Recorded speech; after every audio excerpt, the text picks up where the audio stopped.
If I told you the secret to reversing aging skin or, healing these gaping chronic wounds involved, like smearing salmon sperm on your face, you would probably tell me to stop watching bizarre late-night infomercials. I mean, yeah, I'd probably be right there with you. It sounds completely ridiculous. Right. And honestly, I wouldn't blame you.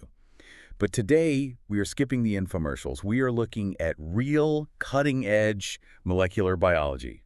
Welcome to this deep dive. Thanks. I'm really excited for this one. Today, we have a very specific, almost magical biological mission for you. We're diving into a stack of fascinating research to understand a very precise biological hack. Yeah, we're exploring how specific fragments of DNA, which, yes, are often derived from salmon, known as polynucleotides, how they interact with your immune cells to basically just completely hijack the healing process. Exactly. And the sources we're pulling from today, they span a surprisingly wide spectrum, don't they? Oh, absolutely. We have clinical data on chronic wound healing, really deep molecular studies on cellular senescence, and, the latest papers in skin rejuvenation. And they all kind of point to the same thing. Right. They all converge on this one incredible phenomenon. It's how these DNA fragments literally rewrite the behavioral code of your local tissue environment. Okay, let's unpack this, because it's about hitting the fast forward button. Yeah, accelerating that transition from chronic damaging inflammation to active, beautiful tissue remodeling. What's fascinating here is that we aren't just talking about like a heavy moisturizer sitting on top of your epidermis. So, keep an open mind today, because the science we're about to go through is incredibly solid. But to understand this hack, we first have to understand the cellular agents doing the actual healing. We have to set the scene, the biological battlefield, so to speak. Right, because usually when we think about healing a scraped knee or recovering from, I don't know, a harsh laser skin treatment, we think of it as this automatic, inevitable process. Yeah, you get a wound, a scab forms, and eventually fresh new skin just sort of appears. We tend to view it as a straight line from point A to point B. But when you zoom in, like really zoom in to the microscopic level of our skin tissue, that smooth, straight line completely disappears. It's chaos. Healing is a chaotic, highly orchestrated biological battlefield. Normal wound healing actually requires 3 overlapping phases. You've got inflammation, proliferation, and remodeling. And the master regulators of this entire timeline are a very specific type of immune cell. Right, the macrophages. Now, macrophages are fascinating to me because they are highly plastic, meaning they can drastically change their function, their shape, and their behavior depending on what the local environment demands. Exactly. They're basically shapeshifters, and for our purposes today, they essentially have 2 completely different faces, 2 different modes. The first is what researchers call the M1 macrophage, the classically activated state. Right, the M1 state is your pro-inflammatory mode. These cells are triggered by microbial products or just the presence of damaged dying cells. So when an injury happens, M1 macrophages are basically the first responders on the scene. Yeah, and their primary job is aggressive sanitization. To clear out bacteria and dead tissue, they produce a massive amount of really harsh chemicals. We're talking about reactive oxygen species and nitric oxide, right? Exactly. It's essentially biological bleach. They also pump out these pro-inflammatory cytokines, specifically messenger proteins called TNF-alpha and IL-1 beta. And those just call in even more inflammation. It sounds like these M1 cells are basically a biological demolition crew.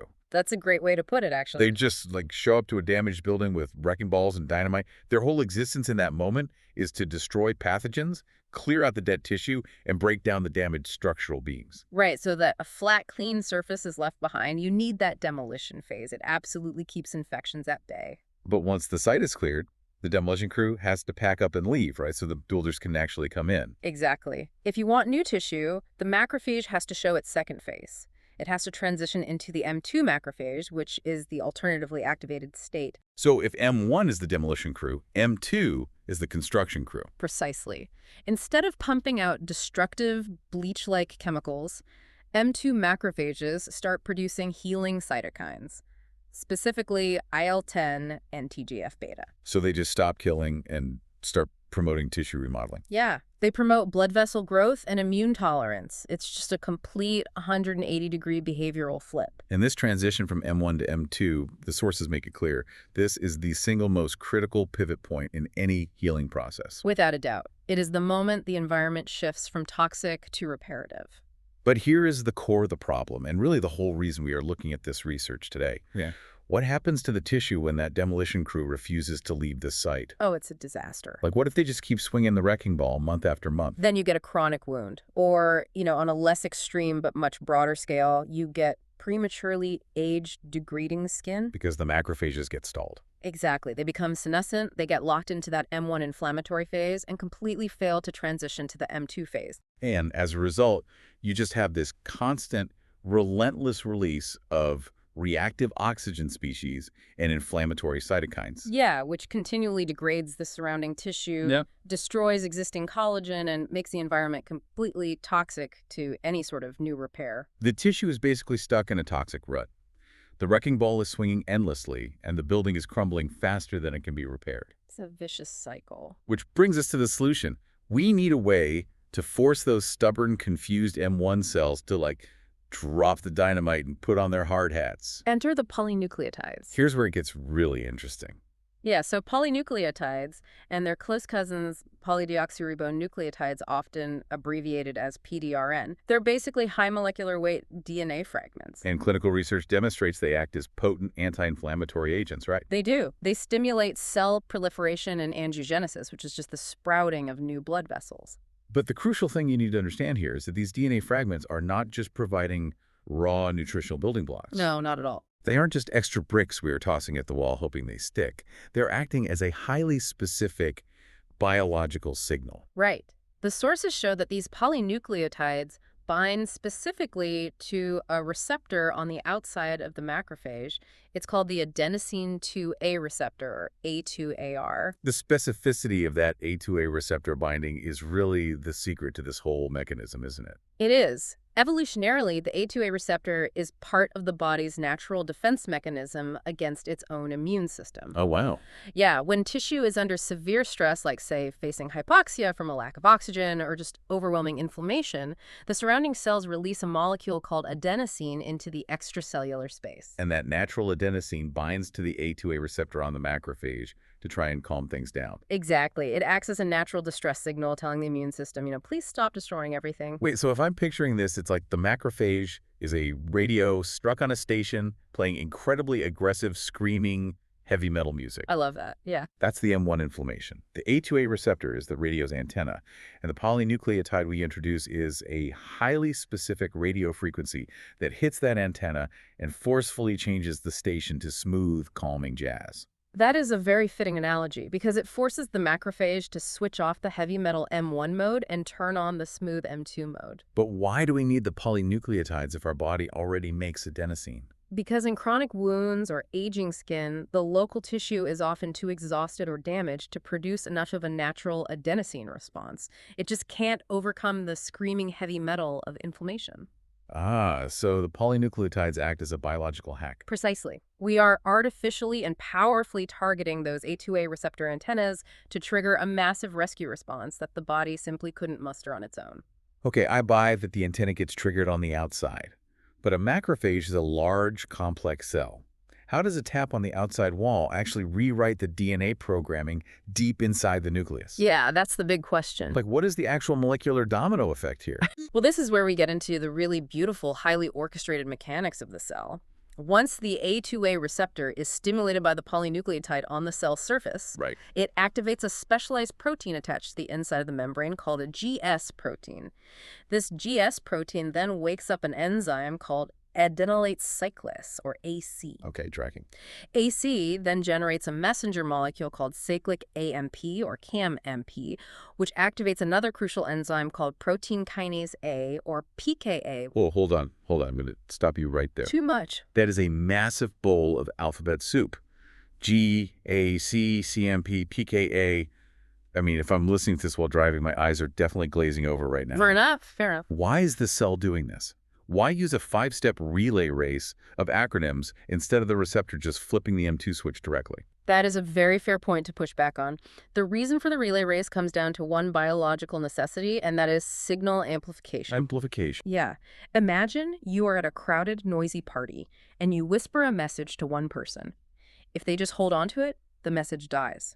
But if they shout it to 10 people, and those 10 people each shouted to 10 more. Suddenly the entire room hears the message over the noise. Exactly. Ah, so one polynucleotide tapping the receptor on the outside doesn't just create one signal inside, it creates a megaphone effect. Precisely. One activated A2A receptor wakes up multiple G's proteins. Those wake up even more adenylate cyclase enzymes, which churn out thousands of CAMP molecules. Wow. It is a massive, cascading wave of biological messengers passing the baton deeper and deeper into the cell. And the final runner in this relay race, the one carrying the amplified message directly into the nucleus, is a transcription factor called CREB. Okay, so the megaphone reaches CREB deep in the nucleus, and the literature highlights CREB because it leads to a massive increase in the expression of an enzyme called PCK1. Yes, PCK1. Let me make sure I'm crystal clear on this. The cascade ends by producing this PCK1, and that is the actual pivot point, right? It is the ultimate pivot point. Increased PCK1 drastically reduces oxidative stress within the cell and directly drives the polarization of the macrophage into the M2 state. And how do we know it's definitely the PCK1 doing it? We know this mechanism is absolute because scientists ran studies using a specific chemical inhibitor to block PCK1. When PCK1 was blocked, even with polynucleotides hitting the receptor, the M2 polarization completely failed. The cell stayed stuck in the M1 demolition phase. Exactly. So without PCK1, the heavy metal keeps playing. But let me ask you this. Is this pathway just flipping a single switch to turn on the good stuff? Or is it actively suppressing the bad stuff at the exact same time? It's doing both. And really, if we connect this to the bigger picture, that dual action is what makes this cellular machinery so elegant. How so? Well, while that CREB-PCK1 axis is actively pushing the cell toward the M2 healing state, the activation of the A2A receptor is concurrently triggering a secondary mechanism. Right. The sources emphasize this second part heavily. Yeah, it involves a receptor called PPAR-gamma, which regulates metabolism and inflammation. When polynucleotides hit the A2A receptor, PPAR-gamma levels just surge. And what does that surge do? This increased PPAR-gamma acts as a silencer. It specifically targets and suppresses a pro-inflammatory transcription factor known as P65. So it's literally gagging the inflammation signal. Yes. By suppressing P65, the macrophage suddenly stops producing those destructive demolition cytokines, TNF-alpha and IL-1 beta. And at the exact same time. It drastically boosts the production of the anti-inflammatory cytokine IL-10. So the cell hits the brakes on inflammation while slamming on the gas for tissue repair. Hitting the brakes on M1 and the gas on M2, that is a brilliantly efficient hack. So the macrophage has successfully transformed, the wrecking ball is parked, the heavy metal music is off, and the cell is now a fully deputized M2 medic pumping out healing signals. Right. But we have to address a really important biological reality here to complete the picture. Right, because macrophages are immune cells. Yeah. They don't actually build collagen themselves. They don't synthesize skin. So if the immune cell isn't building the new tissue, how does the actual physical remodeling, the tightening of the skin, the filling in of the gaping wound, how does that actually happen? To understand that final step, we have to move our focus from the macrophage to its cellular neighbor in the tissue, which is the fibroblast. Fibroblasts. Yeah, fibroblasts are the specialized factory cells in your connective tissue. Their entire job is to manufacture collagen and the extracellular matrix. And the extracellular matrix isn't just empty space, right? Yeah. It's the structural scaffolding that holds our skin and organs together. Exactly. It's the physical foundation. But fibroblasts need instructions to build that scaffolding. And in chronic wounds or aging skin, these fibroblasts are often senescent. Meaning they're just old and sluggish? Yeah, mostly dormant. They aren't producing much collagen at all. And this brings us to the crosstalk mechanism. The newly minted M2 macrophages, thanks to our polynucleotide hack, are now secreting high levels of two specific messenger proteins. IL-10, which we just mentioned, and TGF-beta. Right. So what do those do? Well, these messenger proteins are exported out of the macrophage and drift through the tissue until they bump into those sluggish local fibroblasts. When these specific M2 cytokines hit the fibroblast, it serves as a massive wake-up call. Okay, so the macrophage pokes the fibroblast. Exactly. TGF-beta binds to the fibroblast and activates an internal pathway called the SMAD23 pathway. Simultaneously, the IL-10 binds to the fibroblast and activates the STAT3 pathway. Rather than getting bogged down in those specific pathway names, the big picture here is that activating them acts like a factory override, right? Oh, it's a complete factory override. The fibroblast's internal machinery kicks into high gear, leading to a huge surge in the synthesis of fresh collagen third and collagen the third. And those are the primary structural proteins that give skin its elasticity, its plumpness, and its strength at a closed wounds. Exactly. But again, nature loves efficiency. It's doing two things at once. While that factory override is telling the cell to build collagen, it is also actively inhibiting a destructive protein inside the fibroblast called NF-kappa B. Yes. And the reason that matters is because NF-kappa B normally tells the cell to produce an enzyme called MMP9. MMP9, or matrix metalloproteinase 9. This is a crucial detail here. Its primary function is to degrade the extracellular matrix. It chews it up. Think of MMP9 like biological termites or rust on the scaffolding. It literally chews up collagen. So what does this all mean? By inhibiting NF-kappa B, you stop the production of the MMP9 termites. You are building fresh collagen and putting up a chemical shield to protect it from being destroyed at the exact same time. It's incredible. So the macrophage really is playing middle manager here. Yeah. If we go back to our construction analogy, the M2 macrophage is essentially the architect. It doesn't pour the concrete itself. Instead, it hands the blueprints, which are the TGF-beta and IL-10 cytokines, to the contractor, which is the fibroblast. The contractor reads the blueprints, fires up the machinery, and immediately starts pouring the fresh collagen concrete while simultaneously keeping the termites away. That is the perfect way to synthesize it. While there is some evidence that fibroblasts can occasionally respond to polynucleotides directly, the profound tissue-wide shift we see in clinical treatments is heavily driven by this localized immune reprogramming. So the polynucleotides don't necessarily poke the fibroblasts directly. They hire the macrophages to be the middle managers. Exactly. The polynucleotides recruit the macrophages, turn them into M2 architects, and those architects then whip the senescent fibroblasts back into shape to rebuild the tissue matrix. That is just phenomenal. To summarize this incredible journey for you listening, we start with a tissue stuck in a toxic, destructive rut, swinging the wrecking ball endlessly. We introduce polynucleotides, these highly specific DNA fragments. They act as a rescue signal, finding the macrophage and binding to the A2A receptor antenna on its surface. Which kicks off that massive internal relay race. Right, amplifying the signal deep into the cell until it hits the nucleus. This surge flips the cell's internal programming, slamming the brakes on the destructive M1 phase and hitting the gas on the healing M2 phase. And then the architect takes over. Exactly. That newly minted M2 architect then releases blueprints that order local sluggish fibroblasts to suddenly build fresh collagen RN and 3 while simultaneously shutting down the enzymes that chew up tissue. It really is a masterclass in cellular communication. It proves that when we understand the molecular language of the body, we don't have to settle for just masking symptoms. We can actually rewrite the dialogue. Yes, we can rewrite the dialogue between the cells to literally force a cure. So the next time you hear about regenerative medicine or a clinic offering DNA-based skin treatments, or yes, even salmon sperm facials. As weird as they sound. Right. You now know that you aren't just hearing marketing fluff. You are looking at deeply precise cellular reprogramming designed to rescue your tissue from chronic inflammation at the molecular level. And as we wrap up, this raises an important question to ponder. Oh, what's that? Well, if we can so precisely control cellular senescence and flip the immune programming of our skin cells just by using specific high molecular weight DNA fragments, could we eventually map out custom polynucleotide codes to reverse aging or heal chronic inflammation in our internal organs as well? Oh, wow. Right?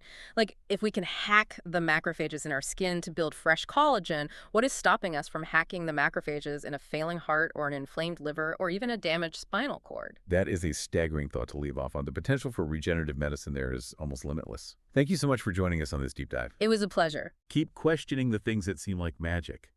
Keep exploring the science. And remember, sometimes the key to building something new is just convincing the demolition crew that it's finally time to go home. Catch you next time.